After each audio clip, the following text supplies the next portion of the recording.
Voici à quoi ressemble le royaume de Dieu. Il est semblable à un homme qui jette de la semence en terre, verset 27, qu'il dorme ou qu'il reste éveillé nuit et jour, la semence pousse et pousse, le germe et pousse sans qu'il sache comment.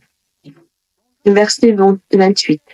En effet, d'elle-même, la terre produit d'abord l'herbe, puis l'épi, enfin le grain tout formé dans le pied. Verset 29. Et dès que le fruit est mûr, annulez la faussée, car c'est le moment de la moisson. Amen. Amen. Que Dieu te bénisse abondamment. Donc, le premier point, c'est le verset 13. Je vais retenir le verset 13. Le verset 13 dit, les disciples, bon, je vais lire à partir de les disciples viennent poser la question à Jésus, comment, voilà. Le verset 10. Le verset 10. Voilà, le verset 10. Voilà, le verset 10. Lorsqu'il fut en particulier, ceux qui l'entouraient avec l'interrogeaient sur les paraboles. Il leur dit, c'est à vous qu'a été donné de prendre le mystère du royaume, mais pour eux, ce sont des choses, tout ce qui se passe en parabole.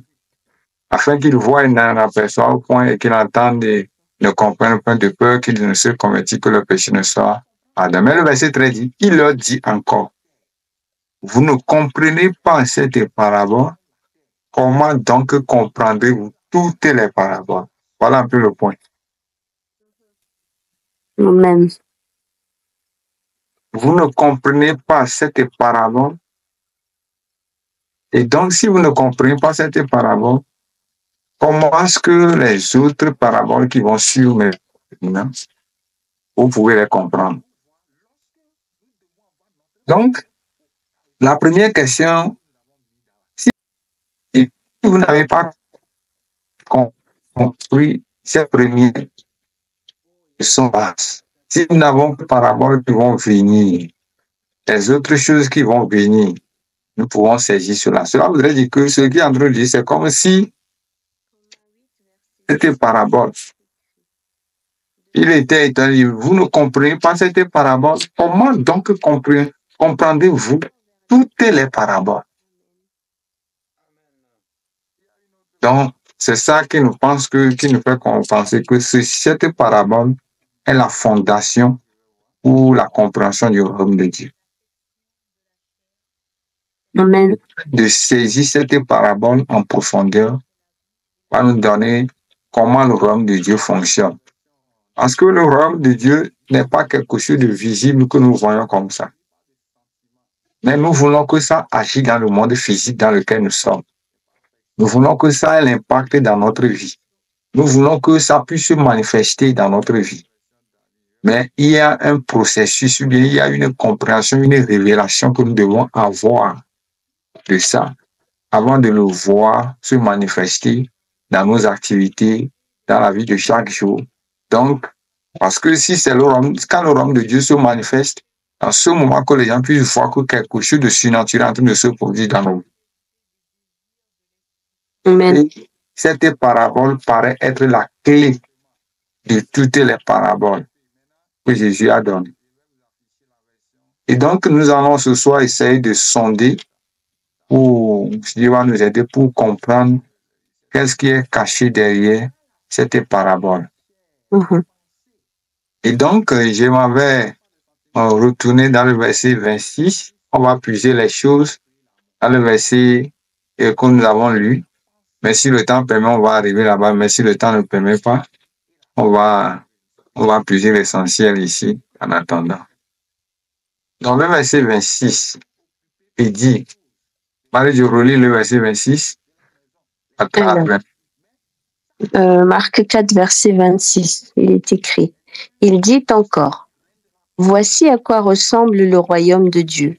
Il est semblable à un homme qui jette de la semence en terre, qu'il dorme ou qu'il reste éveillé nuit et jour, la semence germe et pousse sans qu'il sache comment. Verset 28, en effet, d'elle-même la terre produit l'herbe, d'abord l'herbe, puis enfin le grain tout formé dans l'épi. Verset 29, et dès que le fruit est mûr, on y met la faucille, car c'est le moment de la moisson. Amen. Amen. Mm. Donc Jésus nous dit que le royaume de Dieu est comparable à un homme qui jette la semence par terre. Et donc, retournons au verset 14 pour confirmer cela dans le verset 14 que nous venons de lire. Relis le verset 14. Le semeur sème la parole. Voilà. Amen. Le semeur sème la parole. Je prie que ce verset, vous le preniez vraiment au sérieux parce que le pouvoir de la graine, le pouvoir de la semence est la chose qui détermine le fonctionnement du royaume de Dieu. Amen.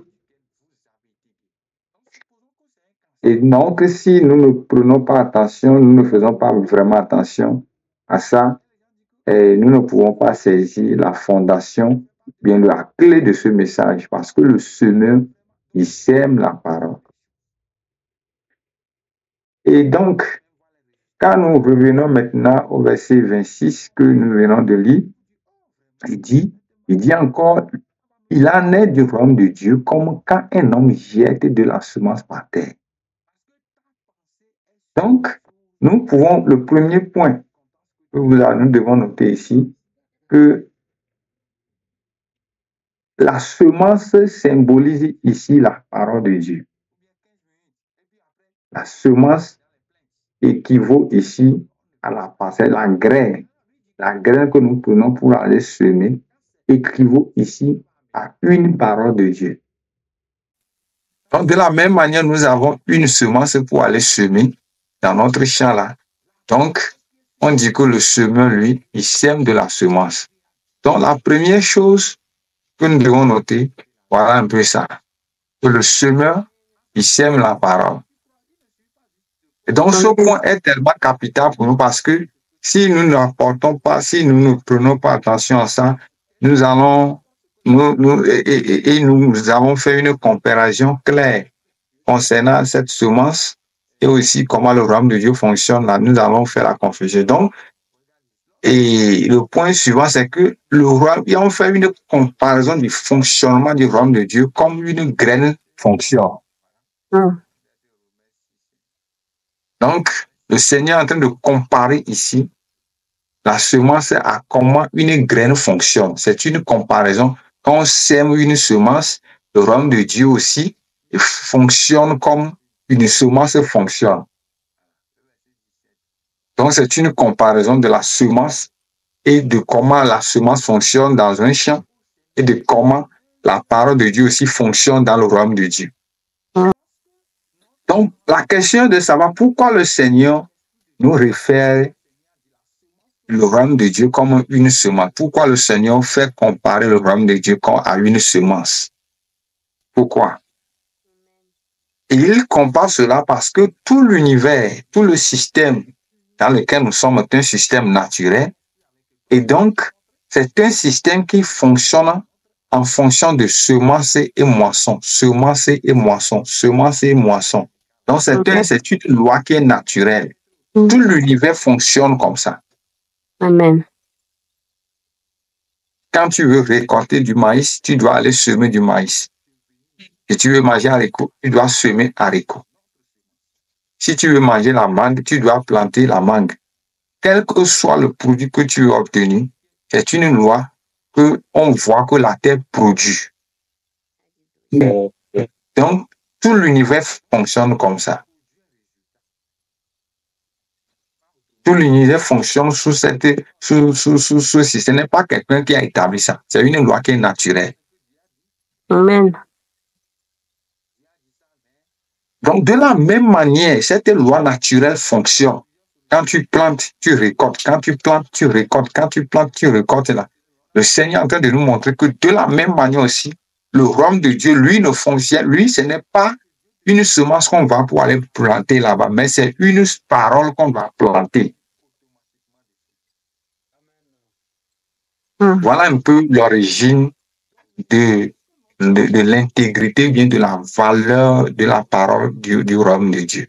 C'est-à-dire que de la même manière, une semence est sûre, on est sûr que cette semence va porter du fruit. Et de la même manière aussi que la parole de Dieu aussi va porter exactement le même fruit. Si nous comprenons comment le système là fonctionne.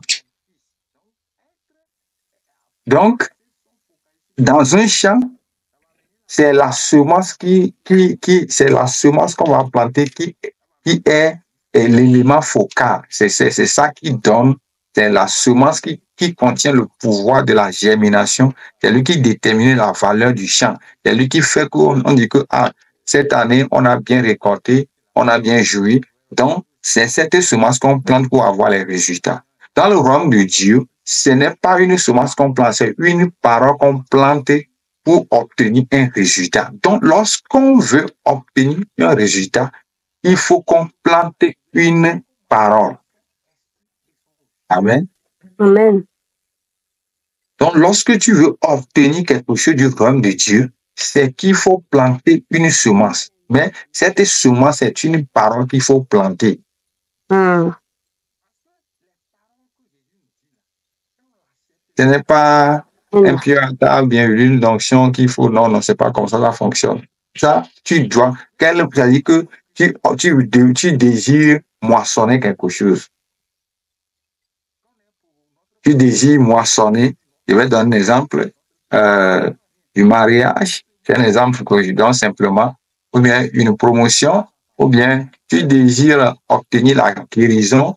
Tu désires obtenir une transformation à un endroit donné. Quelle semence il faut semer pour obtenir cela? Parce que si nous voulons manger du haricot, nous devons planter du haricot pour manger ça. Donc, nous, la plupart du temps, notre paradoxe, c'est que nous espérons moissonner dans la parole de Dieu. Mais notre manière de penser, notre manière de fonctionner, notre manière de réfléchir, notre manière de nous conduire ne reflète pas qu'on obtient quelque chose. Ou bien qu'on attend quelque chose à moissonner. Est-ce que vous comprenez? C'est-à-dire que quelqu'un qui veut obtenir un travail, d'abord il a fréquenté, il a préparé ses diplômes, il a ce qu'on va l'engager là. Et tout après l'interview, il va travailler. Il attend un travail comme un résultat de son étude. Donc, de la même manière, lorsque nous voulons obtenir quelque chose de la parole de Dieu, nous devons savoir que nous attendons à un tel résultat. Amen. Et c'est en fonction de ça que nos paroles, nos pensées, notre action, tout cela sera focalisé sur ça. Amen. Donc, lorsque nous attendons un résultat de la part de Dieu, il ne suffit pas ici de crier. Donc, puisque si c'est un champ, on va aller semer une semence. Mais si c'est dans le royaume de Dieu, une semence, c'est une parole qu'on sème. Donc, lisons rapidement Proverbe 4, versets 20 à 24, rapidement. Quelqu'un me lit ça? Proverbe 4, 20 à 24. C'est 22 que je veux, mais lisons le verset, à partir du verset 24. J'ai trouvé. Proverbe 4, verset 20. Mon fils, sois attentif à mes paroles, tends l'oreille vers mes discours. Verset 21. Qu'ils ne s'éloignent pas de tes yeux, garde-les au fond de ton cœur. Verset 22. Car ils apportent la vie à ceux qui les trouvent, la guérison à tout leur corps. Verset 23. Garde ton cœur plus que toute autre chose, car de lui jaillissent les sources de la vie. Verset 24. Écarte de ta bouche la fausseté et éloigne de tes lèvres les détours. Amen. Amen. Donc, je vais vous montrer, je vais vous flasher juste le verset 22 là. Regardez le... Oh non, c'est pas ça. Regardez le verset 22. La Bible, oui, second, oui, ici. Le verset 22. Regardez le verset 22. Il dit, regardez, vous voyez ça, car c'est la vie pour ceux qui les trouvent. Car c'est la vie pour ceux qui les trouvent et c'est la santé pour tout leur corps. Ça veut dire que lorsqu'on trouve une parole appropriée pour une guérison, tu cherches que tu la trouves vraiment, cette parole qui est comme médicament là, elle deviendra la vie pour celui qui l'a trouvée et la santé pour tout son corps. Vous voyez ça? C'est une graine, ça. Une graine de la parole de Dieu, une graine, parce que le royaume de Dieu fonctionne en termes de parole. Ce n'est pas qu'on a toute la Bible, qu'on a la parole de Dieu. Il y a la parole de Dieu qui vient à travers les Écritures. C'est-à-dire que Dieu, il nous parle à travers les Écritures, mais lorsque une Écriture est inspirée pour te communiquer quelque chose de céleste, il va passer par la Bible, il va passer par un verset. C'est pourquoi tu peux utiliser un verset pour guérir quelqu'un, mais tu vas aller prêcher avec le même verset, rien ne va se passer. Parce qu'il dit, car c'est la vie pour ceux qui les trouvent et c'est la santé pour tout leur corps. Donc ça veut dire que la parole de Dieu, là, regardez le verset 20. Le verset, il dit, verset 20, mon fils, sois attentif à mes paroles, sois attentif à mes paroles. Prête l'oreille à mes discours, qui ne s'éloignent point de tes yeux. Garde-les dans le fond de ton cœur. Pourquoi il doit les garder? Parce que c'est des graines. C'est des graines qu'on garde. Donc, le jour où Dieu veut manifester la guérison, par exemple, il dit c'est la vie pour ceux qui les trouvent. Et c'est la santé pour tout leur corps. Il dit, garde ton cœur plus que toute chose parce que c'est de lui vient la source de la vie. Donc, parce que c'est à partir du cœur que Dieu va communiquer la vie. C'est à partir du cœur que Dieu va libérer la puissance, libérer son onction, libérer sa vie dans notre cœur. Mais c'est à travers les graines de la semence de la parole de Dieu. Amen. Donc, chaque verset de la parole de Dieu est parfois comme une graine. C'est comme une graine. Donc, lorsque Dieu veut utiliser une personne pour faire quelque chose, il va lui donner une parole simplement. C'est quand il lui donne une graine simplement. C'est fini. Alléluia. Il va se glisser sur ça, et puis c'est fini. Tout ce que les gens disent que c'est impossible. La personne va faire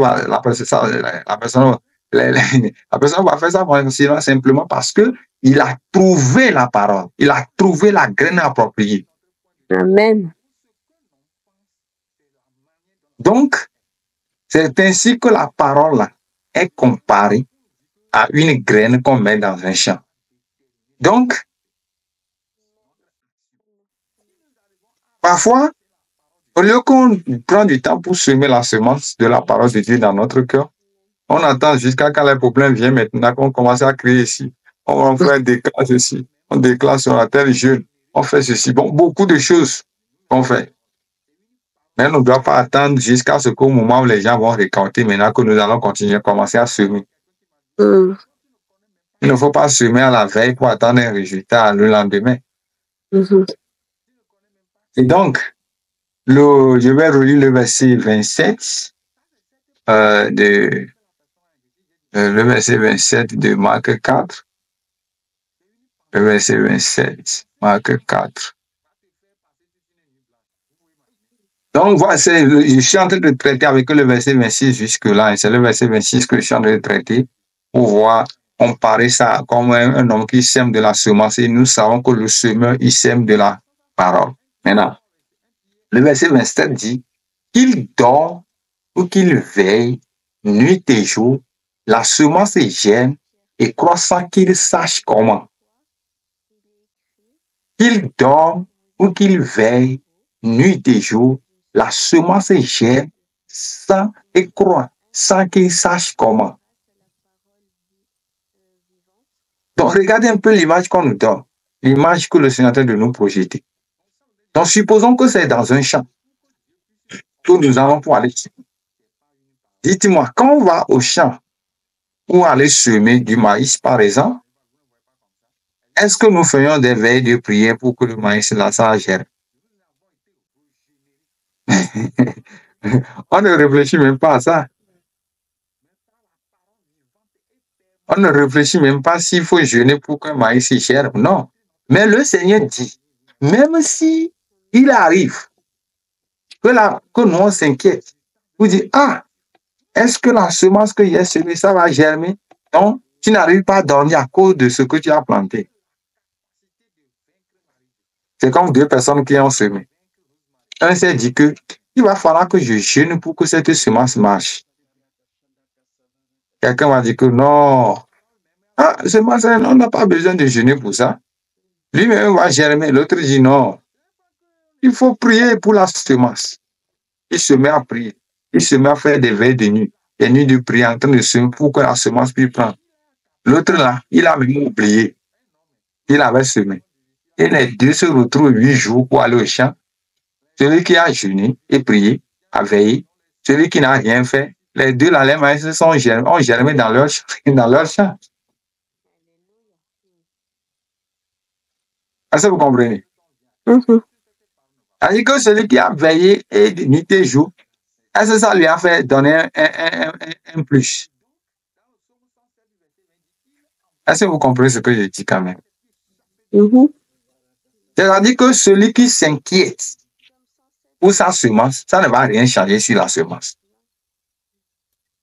Celui qui ne s'inquiète même pas, lui aussi, là, la semence même, le fait qu'il est allé dans le sol vont germer, si même ils n'ont pas fait d'effort.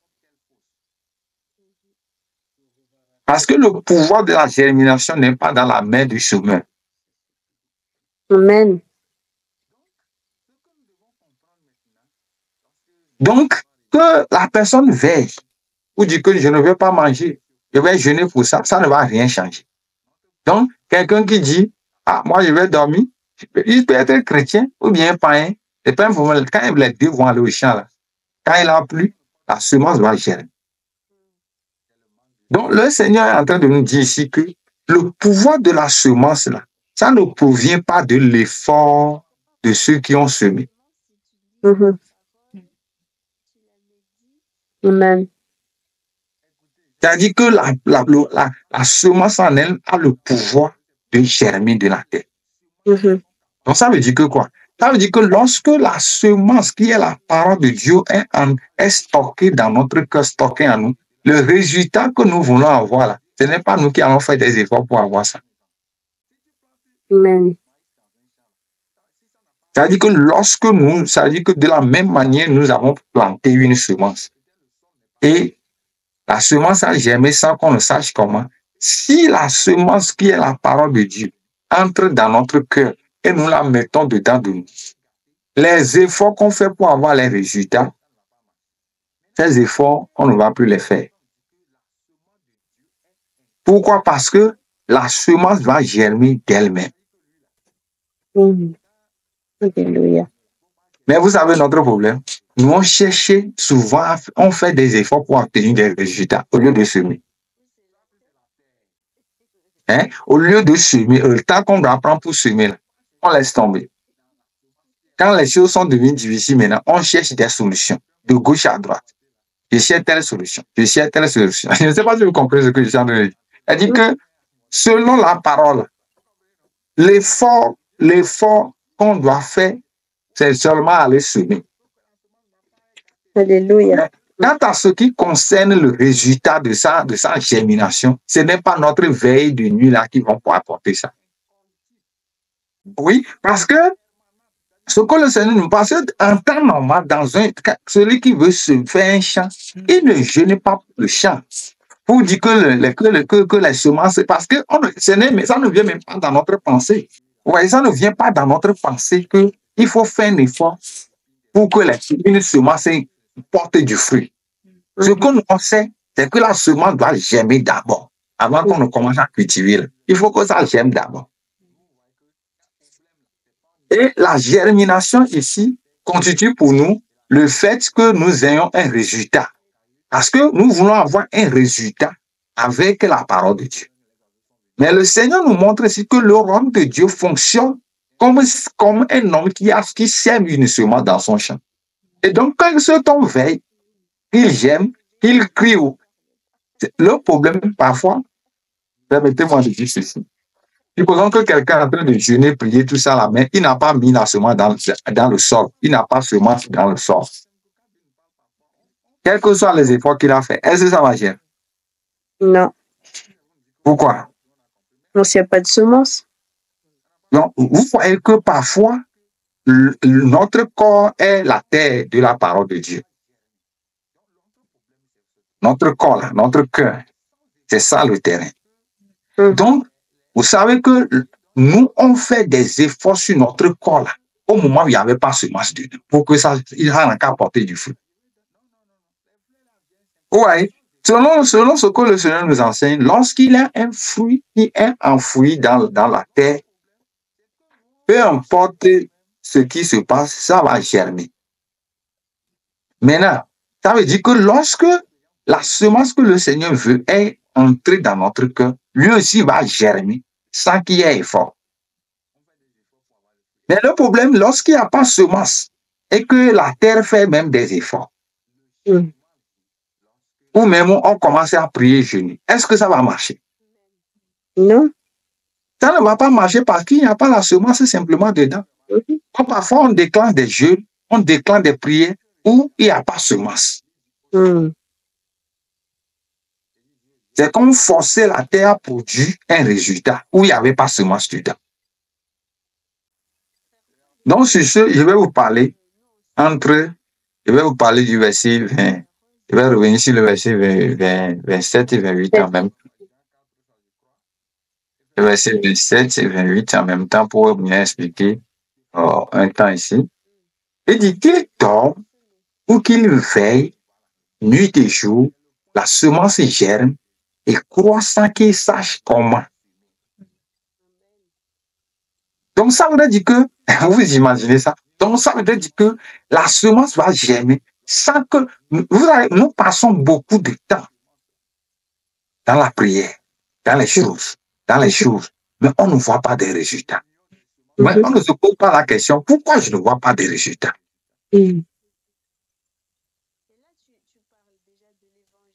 Donc, selon la parole, selon cette parabole, dès que la personne veille et jeûne, oh, il n'y a pas de semence dans le sol. Puisque s'il y avait semence là, les résultats allaient sortir vite.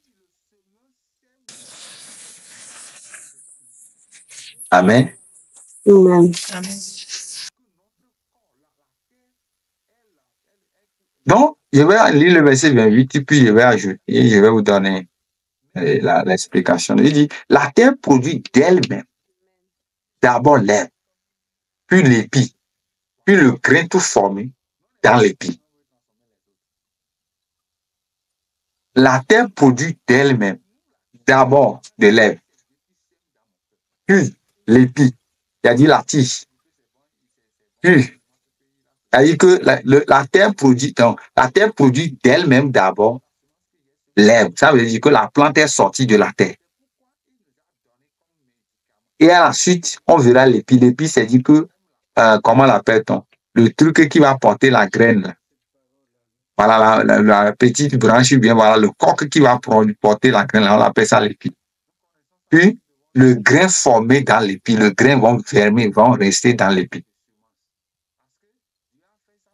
Ce verset 28 est très capital avec le verset 27. Le verset 28 là est un verset capital. Je vais parler ici de la moisson, c'est-à-dire de la semence, du temps et de la moisson. Notez ces trois choses. La semence, le temps et la moisson. Amen. Alléluia. Donc, il y a une loi entre la semence et le temps et la moisson. Vous voyez, le verset 27 dit qu'il dorme, qu'il veille, nuit et jour, la semence germe et croît sans qu'il sache comment. Ça veut dire que ça, c'est le temps de la semence, ça. Donc, quand quelqu'un semé, il n'a pas besoin de veiller. Même si tu veilles, ça ne va pas donner de résultat. Donc, il doit juste se patienter, attendant la terre. La terre de produire d'elle-même d'abord l'épi. puis l'épi, puis le grain tout formé dans l'épi. Donc, ça veut dire que quoi? Qu'est-ce que ça nous donne sur la compréhension du royaume de Dieu? Donc, ça veut dire que il y a une loi automatique qui est dans la terre qui va se produire. Amen. Gloire à Dieu. C'est-à-dire qu'il y a une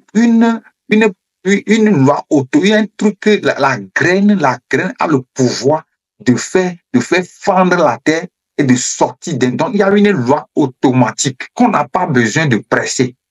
Amen. On n'a pas besoin de forcer, mais il va sortir. Il va sortir de la terre. Donc, la graine va émettre un pouvoir. Amen. Amen. C'est vrai, c'est vrai. D'elle-même pour faire foncer la terre. Même s'il y a une pierre parfois là, vous voyez que ça fait pousser la pierre côté. Mhm. Un mystère. Pour sortir, parce qu'il est temps que la graine puisse sortir. C'est notre grâce. Donc, ça veut dire que quoi? Notre cœur est la terre qui produit, ou bien qui fait germer maintenant cette semence.